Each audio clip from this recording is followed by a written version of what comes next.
Hello, I'm the Bunnyman, and we'll be diving into sort of a new Terror Talk segment that talks about a case and a movie that was made about said case. So let's get started with Ira Einhorn, also known as the Unicorn Killer. Fallen like a warrior, I had lain on the bed of our misery, awaiting her return from work of brooding over the emptiness we had become. Published in the book 78187880 by Ira Einhorn. Born on May 15, 1940, to a middle-class Jewish family in Philadelphia, Pennsylvania. At an early age, he was considered to be highly intellectual, even to the point where it was told he could play bridge at an adult level while he was in junior high.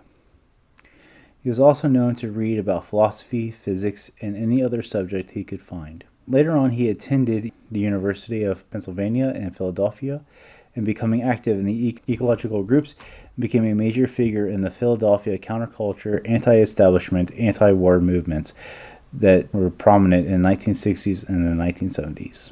As he attended schools, teachers and professors excused his absence. One professor would bounce groundbreaking academic theories off of him, although he was barely in his 20s. It was a general consensus that Ira wasn't only intelligent, but a transcending intelligent. Normal rules of behavior shouldn't apply to him. It went as far as professors saying, "I ought to wring the boy's neck, but I cannot deny the world of Ira." During the 60s and 70s, Ira spent his time in the hippie enclave of Powelton Village in Philadelphia, which was near the Drexel and University of Pennsylvania campuses. While Ira started down the path, he would grow out his hair and start reading massive amounts of books on every subject and reach out to every author, artist, visionary, and musician that would give him time. As he did this, he grew to guru status in the Philly underground. He stayed strong in his nonconformist ways, never holding a paying job and living in a building in very poor conditions that later would be condemned. Another trait he had was his obsessive pursuit of women that resulted in many heartbreak and extramarital pregnancy and 2 near tragedies by his hand. As a guru, he grew in power and status, enough to have friendships with the biggest names in activism, such as Abby Hoffman, Allen Ginsberg, The Fugues, staff members of the Elysian Institute of California, and several underground editors and writers, during which he would publish eccentric and irregular columns titled The Unicorn Speaks and the Philadelphia underground paper The Drummer.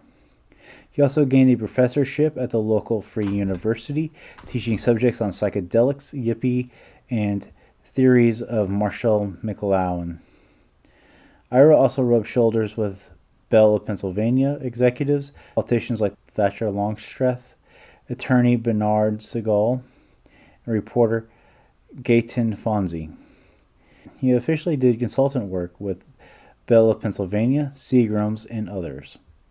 Unofficially, he consulted with Fonzie on the Kennedy assassination and the paranormal line of books for Anchor Books. He also had a mailing list bankrolled by Bell of Pennsylvania, which he would send out pamphlets, books, and articles that he found interesting. And he also had a fellowship at the Kennedy School of Government.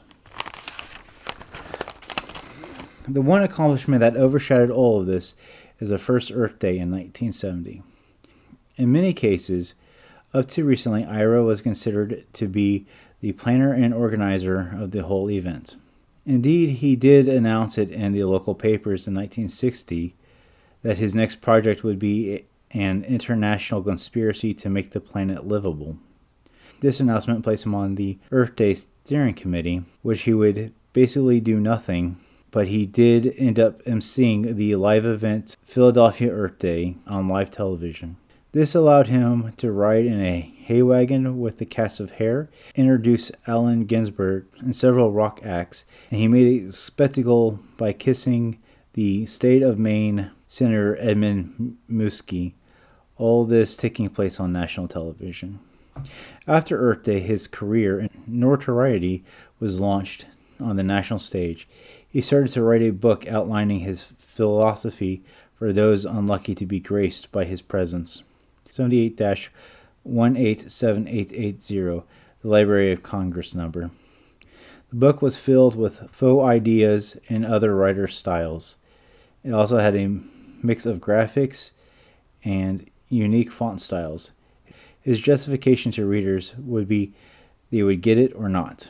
The reviews said otherwise. It was described as a meaningless piece of inscrutable sophomore drivel, pretentiously packaged to be passed as visionary madness. It sold barely a fifth of its first and only printing.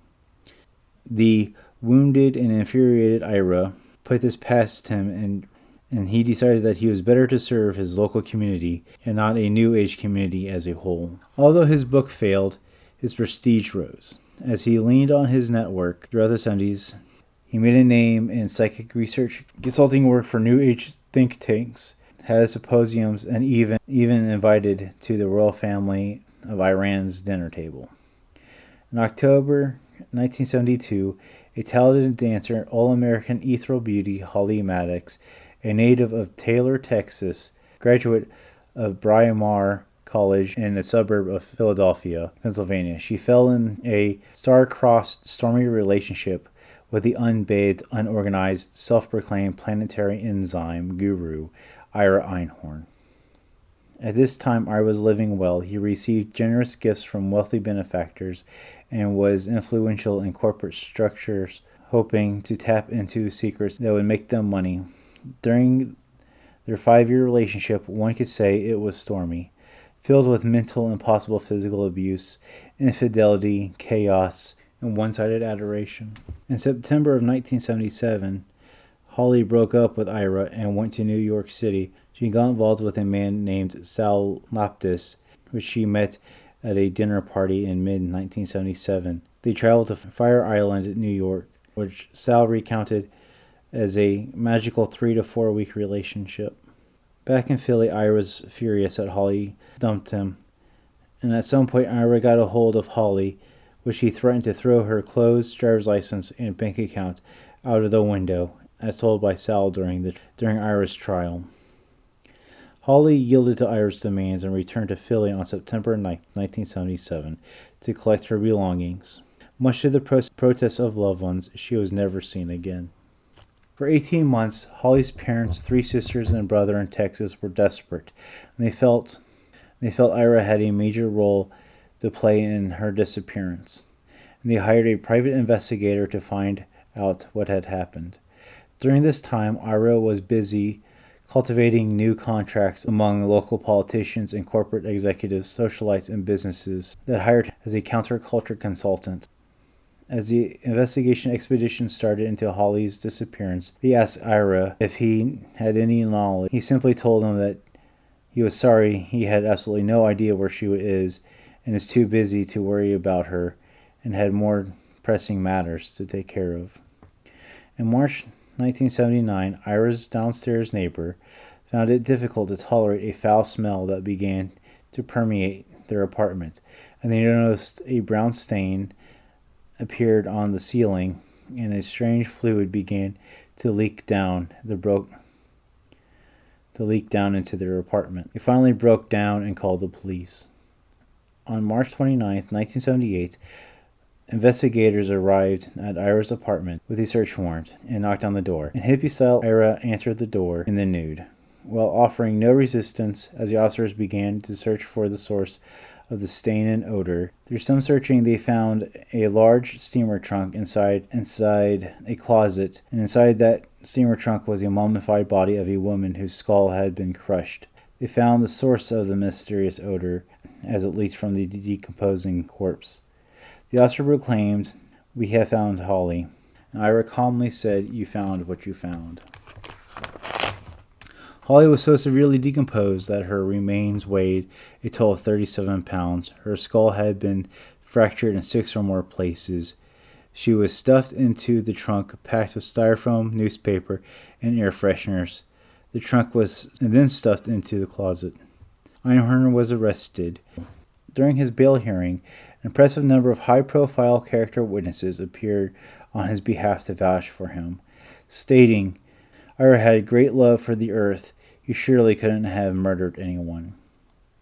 Ira's attorney, future Senator Arlen Specter, managed to get the bail set at $4,000 cash and trusted that Ira would stay in Philly.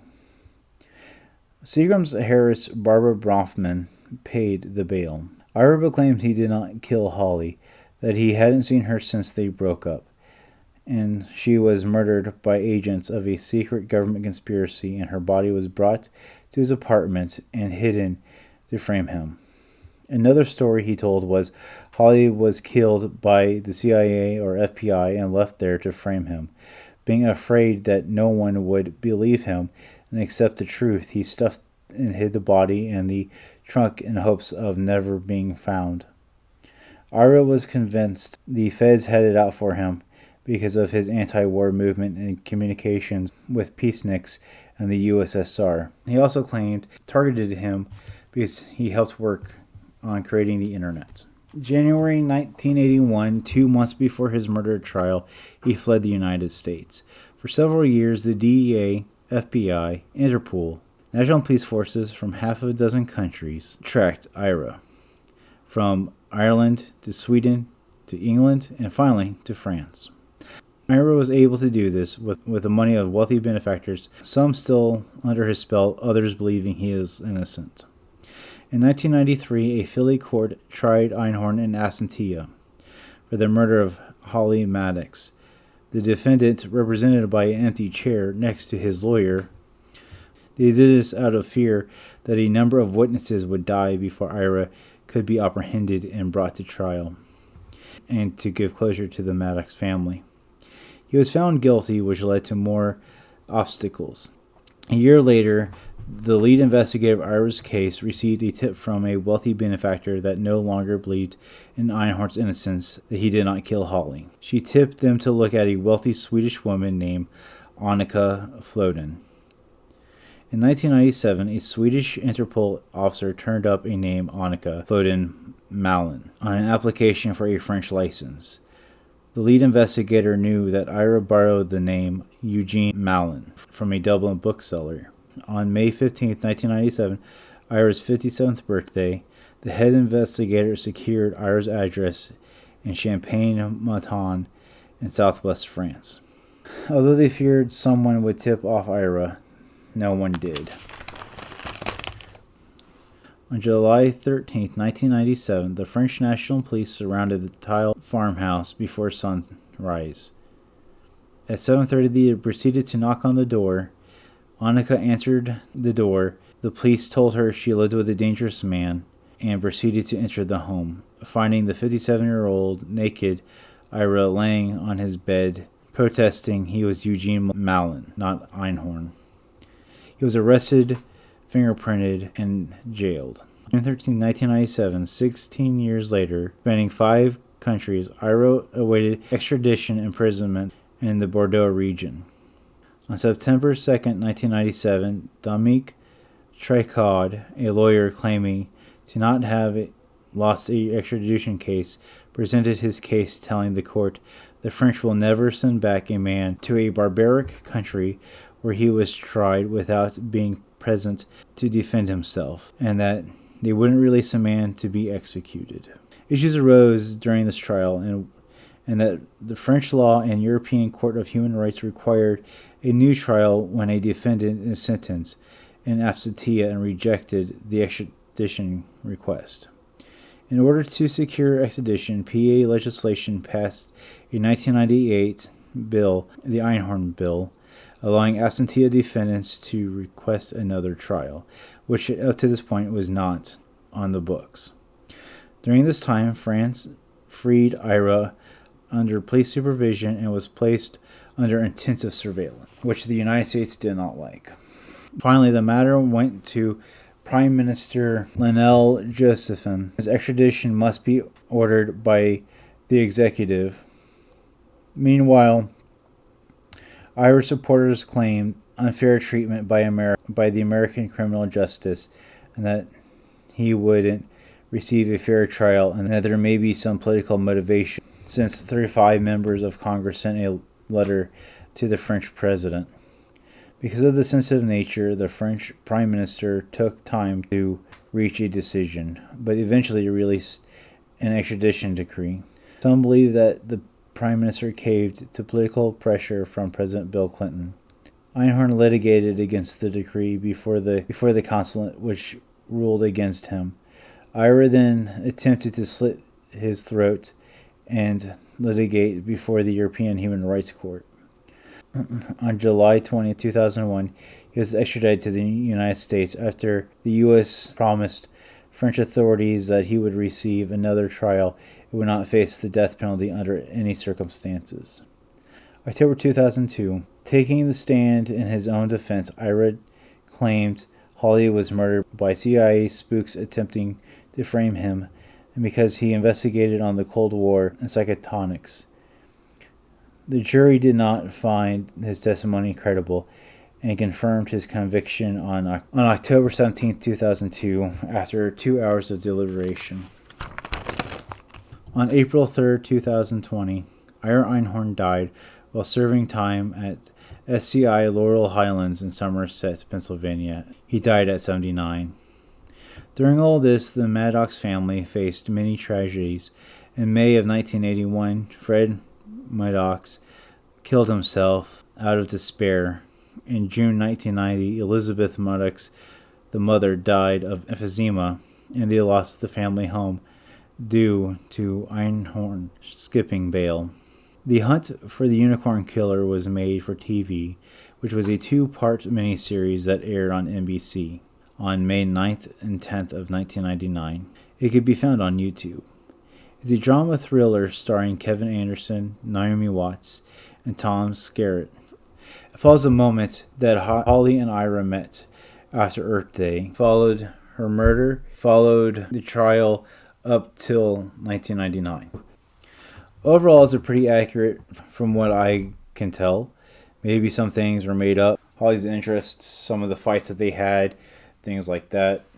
Other than that, I had really no qualms with it. The one thing that sort of bothered me was the fake beard and hair is really noticeable. I also hate the hairstyle that Ira has. Some of the acting falls flat, but it's convincing enough for a TV series.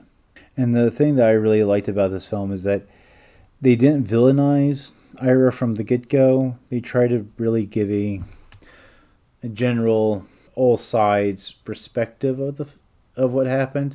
So I really do like that. And it does run 4 hours, but it's a 2-part miniseries. But it's a really easy watch. It's pretty well paced. Overall, I give it a 4.5 out of 5. So it's highly recommended. During my research, with all the links below, you will find that Ira only published 2 books, The Prelude to Intimacy and the thing I read, 78-187880. He also did an introduction for Beyond Telepathy by Andra Puruch in 1973. With that said, overall the hardest thing was in this whole kind of thing, and maybe I jumped around. It sounded like I jumped around. There's a lot of questions involved on what happened in between and stuff like that. There is no definitive source that I know of for this case. There's a couple books out there, but online for free. It is one of those cases that is like Wikipedia, Murderpedia, stuff like that. They only just give a glimpse overview.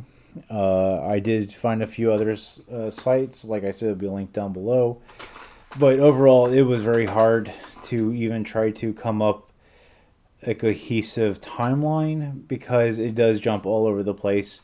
And then it's also he has a mythos around him, so that's probably the hardest part too, is because he was considered such an underground personality that had a lot of that he rubbed shoulders with a lot of high-powered people at that time. So, with that said, I do hope you enjoyed this case. Sorry I couldn't go into more depth, but I mean basically what I just read off is the miniseries for the most part, with a little bit more dramatic flair than me. I always associate Earth Day with Ira Einhorn because I did watch this video when it first, or this TV series when it first came out. So it's always been sort of one of those things that sort of stuck in my mind every time Earth Day comes around. And since he was sort of an integral part of Earth Day, without being an integral part of Earth Day, it's sort of hard trying to separate that. From what I understand, modern day Earth Day movement has completely removed any reference to Einhorn, although he was never published in any pamphlet at the time. His name, they have completely removed any sort of reference to him in that movement during that time period because of how pretty much hideous this one kill was. I mean, he's no serial killer, but he did leave a huge impact by just murdering this one person. And I mean, I can't imagine living with a corpse for several years and then he had this delusion. I mean, it was a complete delusion that it was to blame the government for this killing, and that he really had no concept of it, and that they were just trying to frame him. I mean, there's conspiracy that he may have not done it and he was framed. But the thing is if somebody else did kill her, why didn't they give off a tip? Why did they have to wait like several years before they found the body? And having the family distraught. The one thing in the movie they did suggest, I couldn't find any sort of like truth source, is that she may have not been completely dead. So she may have been sort of like buried alive and this type of thing, and that's how she agonized it a little bit more. But it's just a different case. And I did find a video online on YouTube of I guess the apartment. Although it said it was condemned, I don't know if they just shelled it out, like they left the shell, but they took out everything else. But the building, the apartment that Ira and Holly lived in, really hasn't changed much. And there are students that live in that apartment nowadays, and they interviewed like the chick at the time that was living at that apartment, saying that they just feel uncomfortable going into that little closet area. They felt like something bad happened. They didn't even know that Ira Einhorn even existed. Nonetheless, the Holly case, it's pretty gruesome, to be honest. I just, like I said, the one thing that sort of kills me is the amount of time he spent sort of like on the lam. And it was also said that he did confess to Annika that he was Ira Einhorn, and he confessed that he did murder Holly. And I just read that in one of the research things, and that she just accepted it as him. Obviously, he has some sort of magnetism, is the biggest thing you could take away. He's sort of like a Rasputin or a Charlie Manson type figure, but in this case, he did actually murder people. Yeah, and it was a shocker that he died this month of this year. As I was doing the research, I didn't hear anything about that. I don't really keep up to the killings, but hopefully the Maddox family has found some sort of like closure on this, and Holly's soul's at rest. But I'm just gonna read this last entry again from Ira's book 78-187880. I guess it's a poem book. I did find it online.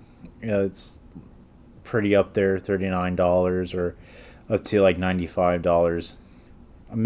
I saw a couple pics. That link is also below of his work in it, and it's definitely what you expect for something of that era, and of like a faux intellectual. That's the best way to describe him. He tapped in at the right time. If like with Charlie Manson, I was watching something, and they brought a really good point. If Charlie Manson wasn't born at this certain time and wasn't active in like 1960, he would never been able to get away with what he did. And I think Ira Einhorn was the same way. A lot of these people who do commit these crimes, they are born at the right time where they can do this and convince people to do what they do. And as we see, no matter how much money you have, whatever your status is, you can always be drawn in by somebody with a lot of charisma. And definitely, Ira had a lot of charisma. You can even watch interviews with him, and you can tell he just sort of like seeps it out. But that's the only trait he has out of survival is his charisma. And you can say that's all you need because you can manipulate the system. But I mean, he was careless, and I mean, he constantly, towards the end, up till probably even the day he got caught, he was saying that it was the federal government who framed him and put his fingerprints all over that trunk. There's no other fingerprints. There was no other anything. It was all him, but he still says that it was because it was the government, because he was an instrumental part in his mind of the peacenik movement. I really don't know what impact he had worldwide or within that movement, but definitely probably definitely in the Philadelphia movement, he had something that faded with time, and I'm sort of glad that his name is not commonly known, and it's just sort of sad. I'm going to close out, like I said, with this writing. I sort of wish he did die on December 9th. They just make this poem a little bit perfect. So, December 29th floated by. I grabbed it and began to peel it like a grape. Good night.